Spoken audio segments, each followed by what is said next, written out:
نحمده ونصلي ونسلم على رسوله الكريم اما بعد فاعوذ باللہ من الشیطان الرجیم بسم اللہ الرحمن الرحیم حسن یوسف پہ کٹی مصر میں انگشتے زنا حسن یوسف پہ کٹی مصر میں انگشتے زنا سر کٹاتے ہیں تیرے نام پہ مردان عرب۔ حاضرین محترم، میرے جیسا کم علم اور کم فہم طالب علم بھلا اس عظیم ہستی کی شان کے بارے میں کیا گفتگو کر سکتا ہے جس کی عظمت خالق کائنات کی زبان قدرت سے یوں ادا ہوئی وَرَفَعْنَا لَكَ ذِكْرَكَ۔ کسی مقام پر فرمایا اِنَّا أَعْطَيْنَاكَ الْكَوْثَرَ، تو کہیں یا ایھا المزمل اور یا ایھا المدثر کہہ کر خطاب فرمایا۔ حضور صلی اللہ علیہ وسلم کی سیرت طیبہ ایک ایسا کامل آئینہ ہے جس میں انسانیت، امن، محبت، عدل اور رواداری کے حسین رنگ نظر آتے ہیں۔ حاضرین محترم، حضور صلی اللہ علیہ وسلم کی طیب زندگی کے دو پہلو ذات مصطفیٰ اور صفات مصطفیٰ پہ ہاتھ لکھتے لکھتے ساکت ہو گئے، زبانیں مدحت کرتی کرتی خاموش ہو گئی، محقق تحقیق کرتے کرتے ملک عدم کو روانہ ہوئے، مفسر تفسیر کرتے کرتے موت کی آغوش میں چلے گئے، مگر ذات مصطفیٰ اور صفات مصطفیٰ کا ایک باب بھی مکمل نہ ہوا۔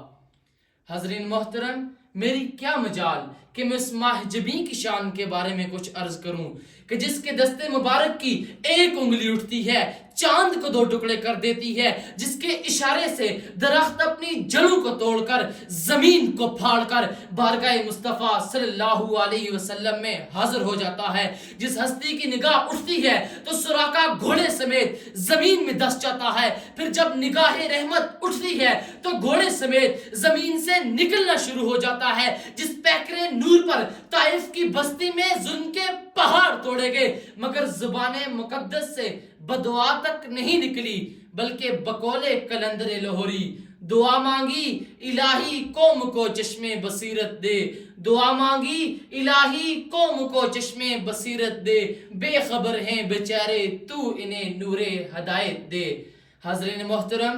حضور صلی اللہ علیہ وسلم کی انسانیت سے محبت کا یہ عالم تھا کہ آپ صلی اللہ علیہ وسلم کے پاس سے ایک جنازہ گزرا، صحابہ کرام رضی اللہ تعالی عنہم بھی موجود تھے، تو آپ صلی اللہ علیہ وسلم فوراً احترام میں کھڑے ہو گئے۔ صحابہ نے عرض کیا یا رسول اللہ صلی اللہ علیہ وسلم، یہ تو ایک یہودی کا جنازہ ہے، تو آپ صلی اللہ علیہ وسلم نے فرمایا کیا یہ انسان نہیں تھا؟ یہ واقع اس بات کی روشن دلیل ہے کہ آپ صلی اللہ علیہ وسلم نے ہر انسان کے احترام اور وقار کو لازمی قرار دیا، چاہے وہ کسی بھی قوم یا مذہب سے تعلق رکھتا ہو۔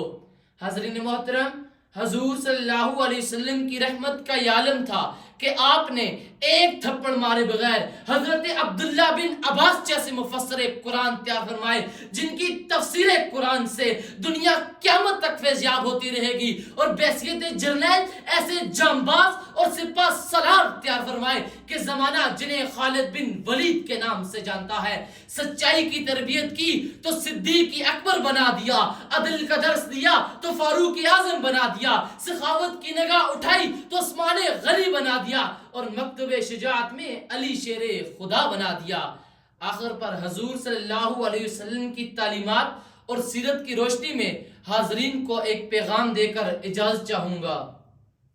محبت کی نظر اہل وفا کی شان پیدا کر، محبت کی نظر اہل وفا کی شان پیدا کر، بلندی اور پستی کی اب ذرا پہچان پیدا کر، دماغ و دل کی اکثر قوتیں پنہا رہیں اب تک، کوئی ان کے ابھرنے کا بھی اب سامان پیدا کر، نہ ہو ماحول سے مایوس دنیا خود بنا اپنی، دلوں میں حوصلوں میں جان پیدا کر، تجھے تیری گزشتہ سر بلندی پھر سے حاصل ہو، وہ حکمت وہ ہنر وہ ذوق اے نادان پیدا کر، اور ضرورت ہے کہ ماضی کی طرح روشن ہو مستقبل، کوئی خالد کوئی بوذر کوئی سلمان پیدا کر، کوئی خالد کوئی بوذر کوئی سلمان پیدا کر۔ آپ کی سماعتوں کا شکریہ۔